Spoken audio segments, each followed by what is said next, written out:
chosen ones, empaths. It's hard for these narcissists that are involved in your life to try and cope with the fact of losing you. It's very, very difficult. It's very, very tough for them. It's a very tough time that they go through coming to terms with losing you, because it's such a contrast. You see, the life that they thought they were going to live when they monkey branched to these new supplies, the life that they thought that they were going to live, and the failure of expectations is so damaging to the narcissist. You've got to understand what you are to them. Everyone talks about supply, everyone talks about narcissistic supply, and they extract supply. But you've got to understand what that is exactly, and that's your energy. You as an empath and a chosen one, your energy is at an all-time high. It makes them feel good. It makes them feel well. It made them feel safe. They felt supported. This is what you provided to the life of them. And it actually makes them make reckless, radical decisions, because they come across someone like you, and rather like a genuine person or an empath will be grateful for having someone like that in their life. But a narcissist always wants more. They always want more. And this is what leads to their downfall, is them wanting more. They would exploit you, they would manipulate you, provoke you, get negative forms of energy, negative forms of supply, positive forms of supply. They knew how to wind you up, they knew how to provoke you, they knew how to bait you. They used to do these things, and they used to extract very potent energy from you. This is what they used to do. And someone popped up in their life, or they saw someone on social media, and they believed that they could get this wherever they went. They fell under the false impression that they could get this type of treatment wherever they go. And this is why they struggle with the coping of losing you. You see, they can't cope. They honestly can't cope. Their life will consist, after the ending of your relationship, their life will consist day in and day out of trying to find someone that supersedes you. That's what their whole life's work will become. That's all they will do. This is why so many of you fall victim to the portrayal that they put on their social medias.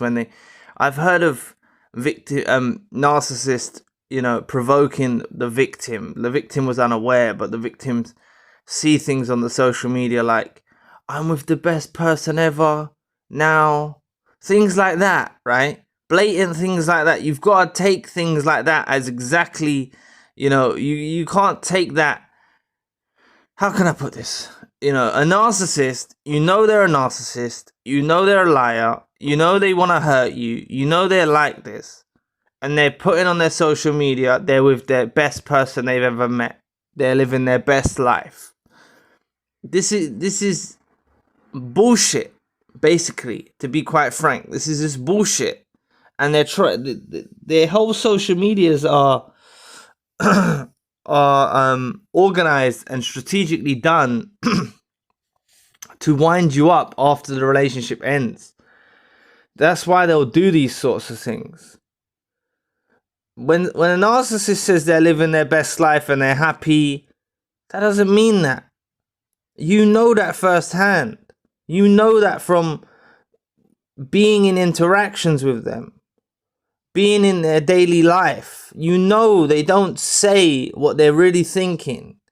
Rarely they do.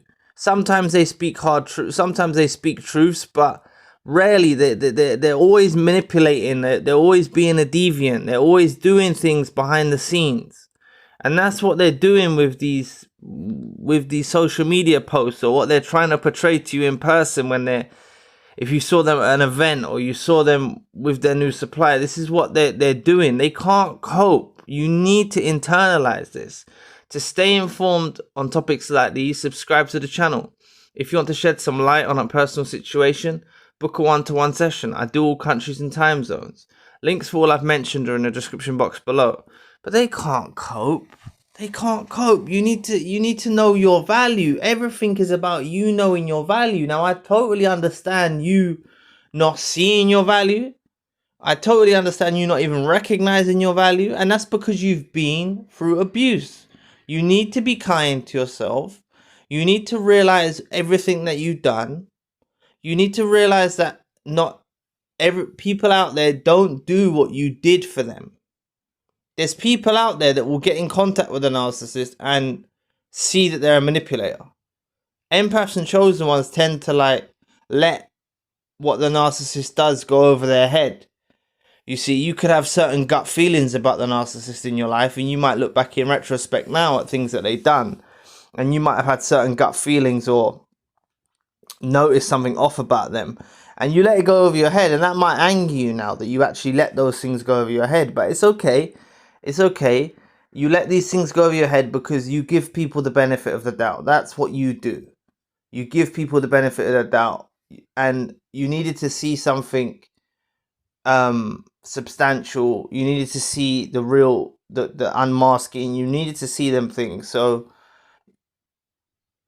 you didn't go on with your life. The fact of the matter is, like, how it is really broken down is, even if you were discarded, for example, a lot of you that were discarded may feel like you wish you walked out on them before, or some of you that have gone through seeing the unmasking might have felt like you wished you walked out before, or you wish you walked out at a certain time or a certain event, or when you caught them out about something, or you didn't give them a second chance, or things of that nature.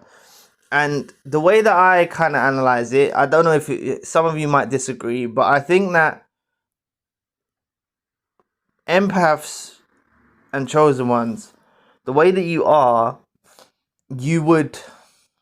I think you'd feel incredible amounts of guilt, or feel like if you walked out of the relationship prematurely, if you got out of the relationship prematurely, I feel like you would feel like you're missing out on something, or the narcissist, because you might not have even woke up to they're a narcissist if you walked out on those given events or times, or when they done something. You might not have fully woke up to they're a narcissist. You might have felt like guilty about walking out on them or leaving them. These sorts of things I think would have occurred in your mind. Now, I know it's easier for me to just say that, but you've got to deal with what you're dealing now. You did go through the process with them. You may have given them second chances, and you saw the unmasking, as much as they're going to unmask, of what the narcissist is. And now they're in a place where they're making out they're living their best life. They're making out they're portraying things on social media. They're walking down the street. They're walking past your house. They're doing these things. They're making out that they're living their best life, and really they're struggling to cope. And what their life is going to consist of, like I just mentioned a moment ago, but I went off track, is their life is going to consist of trying to find someone that supersedes you. You see, imagine being a narcissist, and you know that your former supply, okay, had everything. Had the support, the love, the care, the empathy, had everything to make you feel alive. And now they find themselves with someone that doesn't provide those things. Yes, they may stay with them. They may cling to them, in fact, out of sheer desperation. But they're on the lookout for the upgrade. They're on the lookout for finding someone that supersedes you. Not only just supersedes this new supply that they're with, but supersedes you. That is their life's work. That's what their life will consist of. And until they find that, which they won't find that, until they find that, they will cause chaos in their family, cause chaos at work, cause chaos in their relationship that they're currently in, cause drama and chaos with their friends. They'll be going overboard to try and conjure up any form of supply to equate to what you offered. That's what their life will consist of, going around to numerous people, trying to extract energy and supply from these individuals just to equate what you offered solely alone. And that's what they'll be doing. So they're struggling to cope. They can't cope. They're unstable. They're very, very unstable creatures. Very, very unstable. Very, very unstable. They're very fragile. If you leave them alone, this causes, even if you're in their DMs or you're messaging them or you're phoning them, reality is not going to kick in. You're not giving them a chance to miss you and to feel your absence and to fill that void. You're not giving them, not fill it, feel. Sorry, the way I pronounced it was a bit wrong there. But you're not giving them a chance to fill that void, to fill that absence of what you provided. If you are contacting them, if you're pleading with them, if you're begging for them back, that's what you're not giving them. And if you've done that, there's nothing wrong with that either. Because just like I said, how you might have let things go over your head when you saw certain red flags, or you saw you gave them second chances or things like that. It's the same sort of thing. It's just you being a decent person, trying to resolve an issue, make things work. So don't blame yourself or be hard on yourself if you have pleaded or you have begged for them back or you have given them second chances or things like that. You just need to get to a place in your mind, heart and soul that you're no longer going to let them back in again. And let distance and space and time apart be your companion. Let that be your weapon.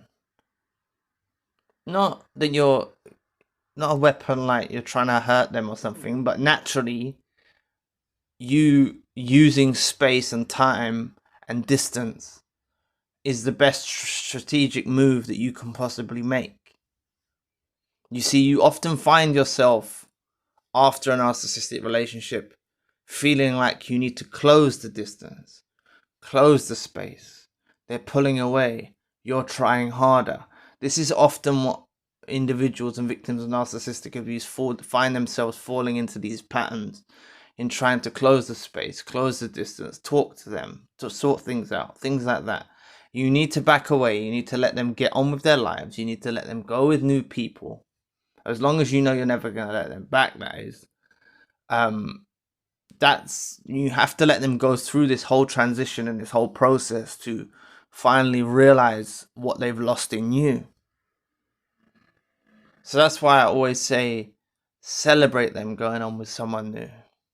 Celebrate your divorce date. Celebrate the discard date. Don't. I know it's hard for you. You're going to remember birthdays. You're going to remember the day you met. You're going to remember these sorts of things. You're going to remember anniversaries. You're going to remember these sorts of things. But you need to change the dynamics on this. And this is not what they're doing. They're going to remember your anniversary dates. They're going to remember the date they discarded you or the date you cut them off. Or they're going to remember all of these things as well. But you're going to celebrate these things. You're going to celebrate these things. This is how you're going to cope. You're going to deal with this situation. They're going to fall apart.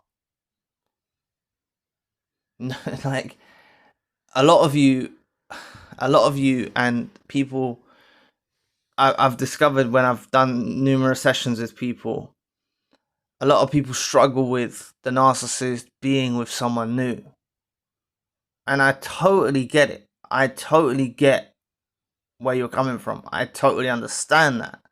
But you really need to understand that this is the best thing for you, is them going with someone new. Not because they're going to go and destroy someone else's life, no. But it's not ruled out that they're not going to go with someone who's more narcissistic than they are.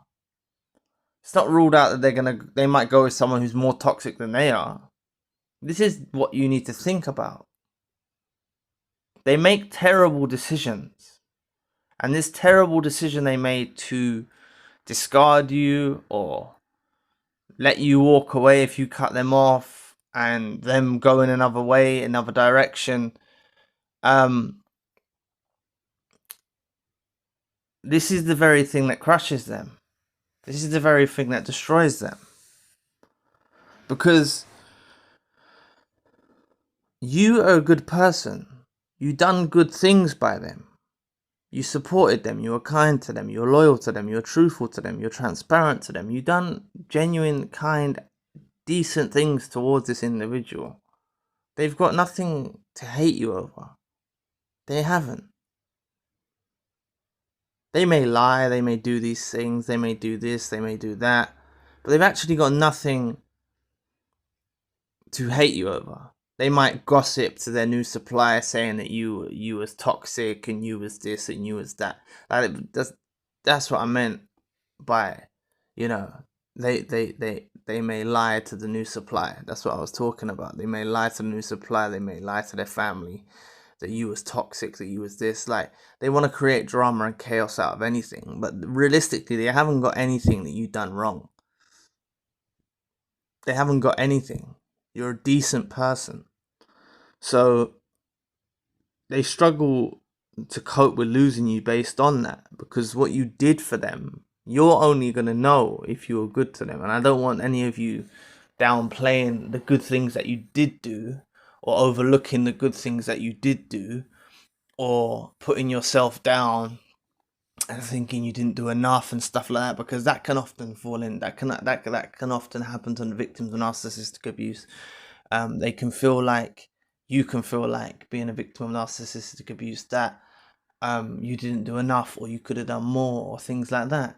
And probably now, in the place that you are in your life, if you've healed a bit or moved on with your life or improved your life, you possibly could do a bit more for them if they were still in your life, but you're not going to give them that version of you because they don't deserve it. That's so they are struggling. I know I've gone off topic, but they are struggling. They will struggle to cope. Their life will consist of trying to find someone that supersedes you. You need to know your value. You need to know everything that you're worth. I know many of you say, like, you don't know if you're chosen, you don't know if you're an empath, but it boils down to, I should have said this earlier just to clarify for those that have tuned out already, but like,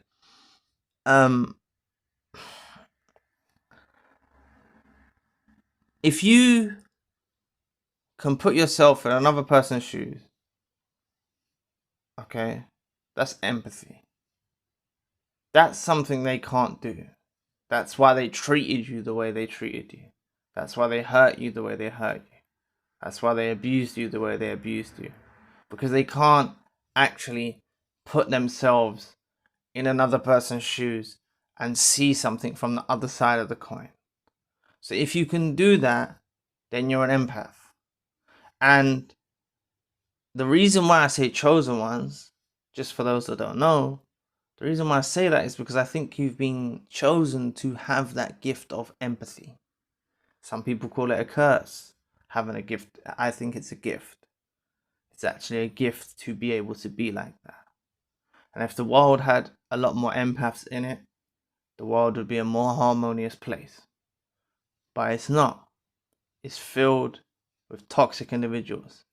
So my analysis of how this world is before the world was split into countries and this and that, it was tribes and nations. So I think that there is a tribe of empaths or chosen ones. There's a tribe of narcissists, psychopaths, sociopaths, those kind of toxic individuals. And this is how the world is made up. I know in all throughout the hierarchy, there's narcissists and psychopaths and sociopaths and empaths and whatnot throughout, all forms of the hierarchy. And that's how the world is. But you need to realize that narcissists don't just end relationships with you and just go to another empath, find another empath, is very highly unlikely. And you need to understand that even if they did, for the benefit of the video, which they won't, but even if they did, they're still accustomed to the way that you treated them. They're very codependent narcissists. They get very used to what someone provides. They're always caught up on the former supply. They're always caught up on the former supply. Even when they were with you, they were caught up on their former supply. Initially at the beginning. Until they realized what you were worth and everything you possessed. But they were caught up on their former supply. So when they go forward to this new supply, they're caught up on you. And the fact of the matter is, even if they go on to a new supply after that new supply, they'll still be caught up on you, because you become the benchmark and the point of reference who they will refer to for every single person they meet in their lives, in their friendships, in their family, in their romantic life, in everything. You will become someone who stands out from the crowd, from the rest of the people. That's who you'll be. And that's why the narcissist can't cope with losing you. They also know that they've lost that version of you that you're never going to show them again. That's what you need to make sure that you are. You're actually going forward in life, that you would never show them that version or that side of you again, that loving, caring side of you again. They can never get that. They've got more chance of DMing a celebrity in Hollywood and getting a response and a date than they have of ever meeting with you again, or ever having you in their life again, showing that version of yourself to them. That's how rare and scarce you need to make yourself in the life of the narcissist. Because many people will say, oh, they won't take the narcissist back, but you need to be really 100% meaning that you would never take the narcissist back and you don't want the narcissist back. That's a work in progress as well to get there. It's easy to say in a moment of anger or a moment of rage that you don't want the narcissist back. But when you're dealing with a complex thing like love, and you're someone you're in love with, it can be very hard to get to that place, or it can be a struggle. So it's a working effort. So these are things that you need to focus on after coming out of the narcissistic relationship, is focusing on that you would never be with them again. You don't desire them. Training yourself to be this way, that you would never let them back in. Because it's easy saying it, but you gotta mean it. And I'm not doubting any of you that are saying it. I'm just saying it's a work in progress. Because many victims of narcissistic abuse stay attached to the ideology of having a last conversation with the narcissist, or having a last talk, or things of that nature. I know that it can take a hold of the victim a lot because of the lack of closure. It can take a hold of them. And that's why you've got to let their actions, their behavior, what they've done, be your closure, be your disconnection. And the fact of the matter is, you may have just gone through a narcissistic abusive experience and just woken up. You might wake up to other narcissists in your life. But when you wake up to other narcissists in your life, it doesn't affect you the same way as a narcissist when you first go through the initial awakening. But it's still, waking up to another narcissist it's still shocking. It's still shocking. But you won't have any those desires of wanting to talk or getting closure and things like that. It will just naturally come to you. It will naturally come to you. That's why I say, like, think about elevating in life, ascending in life, doing better in life. Think about these things. Think about, focus on, because they're not doing none of this. This is what I'm saying. They're not doing none of this. The narcissist is out there. Their life is just trying to find someone that supersedes you. Then they'll feel satisfied. If they find someone that supersedes you, they'll feel satisfied. But they're not going to find it. Because they're accustomed on what you used to provide. They use you as a point of reference, so you're very prominent in their minds and who they compare to. So it's not going to work. You are unique. There's only one you. They're not going to find another you. They try and make new suppliers into you. They try all sorts of tactics. They try and go around to various people, their friends, family, colleagues, romantic partners, and try and conjure up a supplier to equate to yours. The energy that you provided and the supply that you provided is unmatched. They're not going to find this wherever they go. So it's very, very difficult for them to cope. It's very, very difficult for them to cope. And that's how they try to cope. They try to cover the wound by being with new suppliers, by staying busy with their other supplier, friends, family, work, trying to confuse their minds. This is what they'll do to try and cope with your loss, with your absence, with the void that they feel. These are the things they'll try and do. So you out there feeling an absence or feeling a void, what you need to focus on is, if you still love the narcissist, for anyone of you that still loves the narcissist, you need to fall out of love with the narcissist. That's a work in progress. That's something you need to focus on. You need to not like them about anything that they are or anything they've done. You need to remove all of the good times. You need to forget about there is no good times with a narcissist. There's really none. There's really no good times with a narcissist, because you were dealing with someone that was presenting a false image of themselves to impress you the whole time. You don't want... What the hell is that?